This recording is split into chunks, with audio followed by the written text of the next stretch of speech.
Hello and welcome back.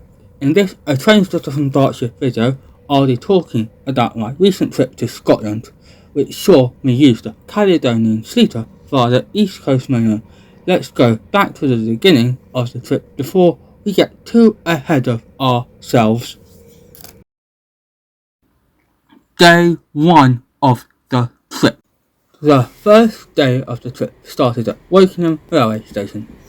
I arrived at the station at around 14:40 to catch 2 Charlie 46, the 14:39 Reading to London Waterloo service calling at Early, Winnerstrong, Winners, Wokingham, Bracknell, Martinshevin, Ascot, Sunningdale, Longcross, Virginia Water, Egham, Staines, Belton, Twickenham, Richmond and Clapham Junction.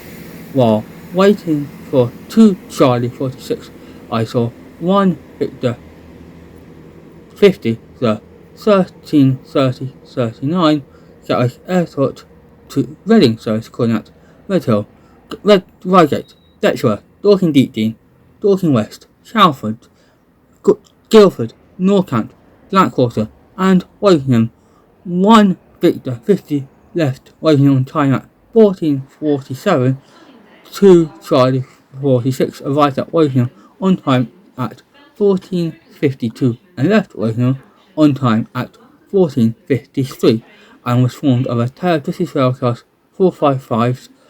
On the journey between Wokingham and London Waterloo, we raced the British Rail DR Blue Class 455 with South Western Railway between Clapham Junction and London Waterloo.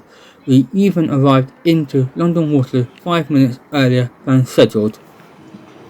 After the trip from Wokingham to Waterloo, I made my way to the London Underground Limited Northern Line Charing Cross branch.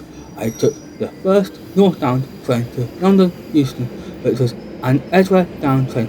Once I arrived at Euston, then I had dinner in the lofty Signal Box restaurant on the first floor of the 1960s rebuilt London Euston station.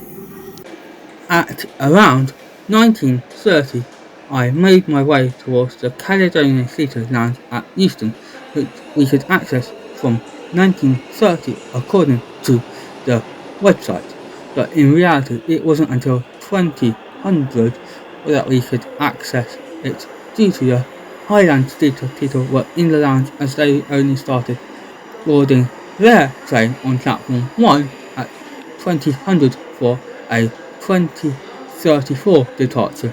Once we gained access to the lounge, which is also on platform 1, we stayed there until about 2100 when we were called forward to board the Lowlander Sleeter service, which was sitting on platform 14 and was formed by a trio of class 92 locomotives, with 92028 dragging us to Wembley Yard, where 92023 took over to drag us to Edinburgh via the East Coast Main Line due to engineering works in the Motherwell area.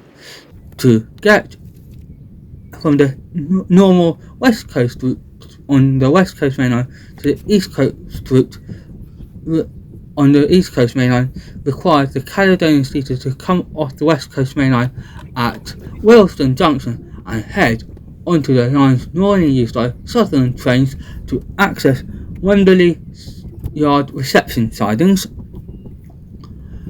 where the driver then changed ends.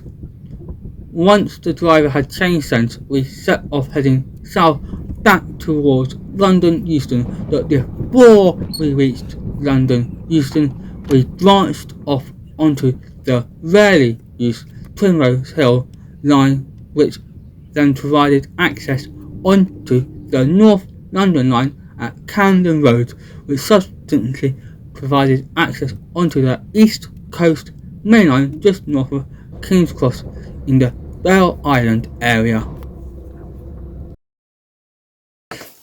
Day 2 of the trip. We crossed the Scottish border at around 4 o'clock on the Saturday morning.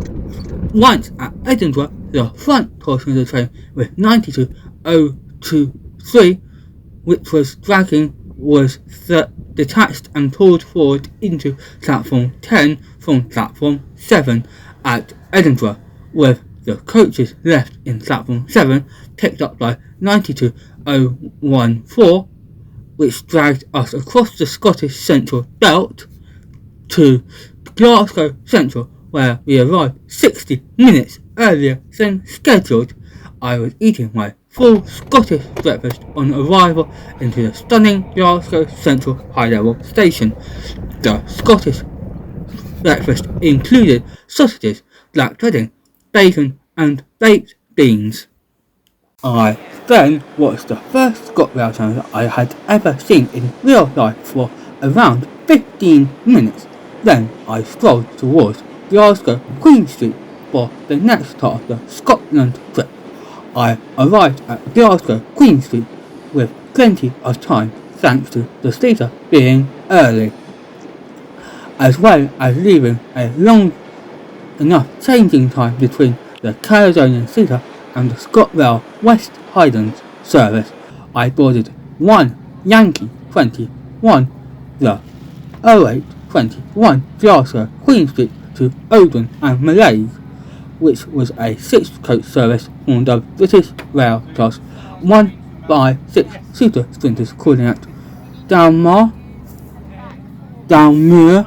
Dumbarton Central, Hedensborough Upper, Gairloch Head, Arranchar and Tidbert, Arula, Creanacht, where the train divided with the front 2 coaches running under 1 Yankee 21 heading onto Oldham, and the rear 4 coaches formed 1 Yankee 41, the 1021, Creanacht to Mallaig, calling at Utter Tyndon, Bridge of Orkney, Rannoch, Carrara, Tulloch, Roybridge, Steenbridge, Fort William, where the train reversed to continue on to Benaven, Courthatch, Lochiel outward bounds, Lochiel side, Glenfenil, Loch Alliot, Deesdale, Aristrat, and more. The units on the train were 165446 to Oldham and 165450 and 165447 to Mallaig. The train left Glasgow Queen Street on time and arrived at Mallaig 8 minutes late at 13:46 due to a late running service. Once at Mallaig, I watched the famous Jacobite service which was running on service 2 Yankee 62, the 1410 Mallaig to Fort William service. After watching the Jacobite depart, I then had an explore of the stunning settlement of Mallaig. I ventured down to the harbour where I saw the Royal National Lifeboat Institution running a fundraiser. Then I had a local delicacy of iron brew, which is a fizzy drink of choice in Scotland. Once I finished drinking the iron brew, it was time to board 1 Yankee 46, the 1605 Mallaig to Glasgow Queen Street service, which had the same calling pattern as on the way down to Mallaig, and the same units, but just in reverse. I saw the elegant Glenfenil Viaduct, which was made famous by the Harry Potter films, on the service back up to Fort William, where I stayed the night and had some beautiful Scottish salmon in a local fish restaurant. Day 3 of the trip. Day 3 saw me take the first train of the day from Fort William to Glasgow Queen Street, which was 1 Yankee 44, the 1006 Mallaig to Glasgow Queen Street, which left Fort William at 11:43, which was 3 minutes late due to the volume of passengers boarding at Fort William. The train had the same calling pattern as the train the day before and had another trio class 156s, 156499 from Mallaig, 156492 joined at Fort William, and 156474 joined us at Creanacht, which after working the portion from Oldham. After arrival at Glasgow Queen Street, I then dropped off my bags in the hotel where I was staying the night, then explored the Glasgow subway. The Glasgow subway was opened by the Glasgow District Subway in 1896 as the third oldest subway system in the world, after London and Budapest. I boarded the Glasgow subway at Cannon Street, which is the next to Glasgow Queen Street. I first rode the old Metro Camel rolling stock dating from the 1970s modernisation of the Glasgow subway. The old Metro Camel rolling stock was running on the inner circle. I did one complete loop of the inner circle, then rode the outer circle, which had a brand new Stadler rolling stock. The Stadler rolling stock seemed to make less track noise, however the announcement system was broken.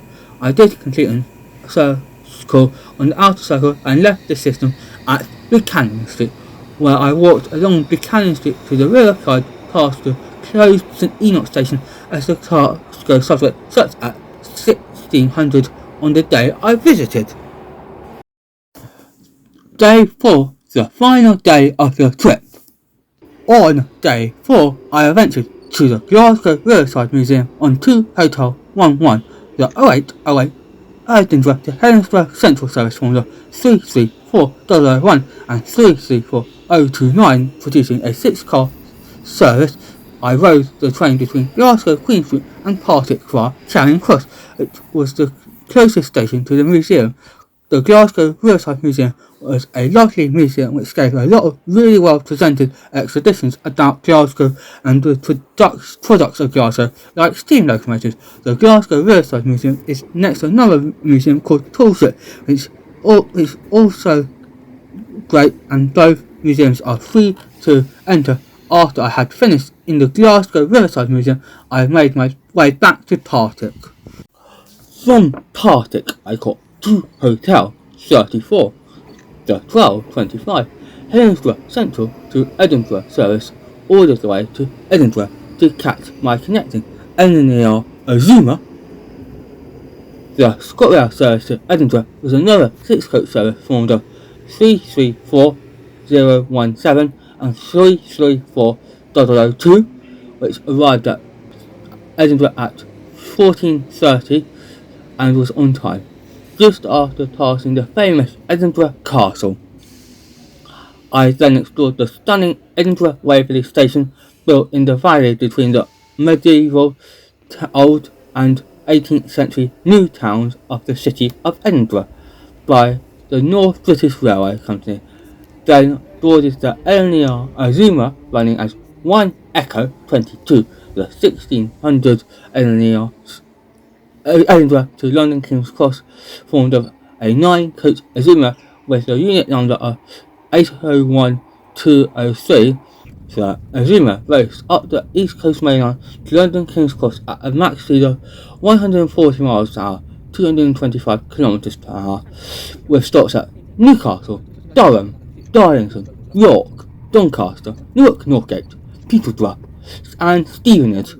After arriving into King's Cross 5 minutes late at 20:41, then crossed London on the Hammersmith and City line to Paddington to catch 1 Delta 42, the 2122 London Paddington to Oxford on 802.07, which took me 1 stop to Reading, where I caught 2 Charlie 76, the 2209 Reading to London Waterloo, back to Wokingham, where this adventure finished.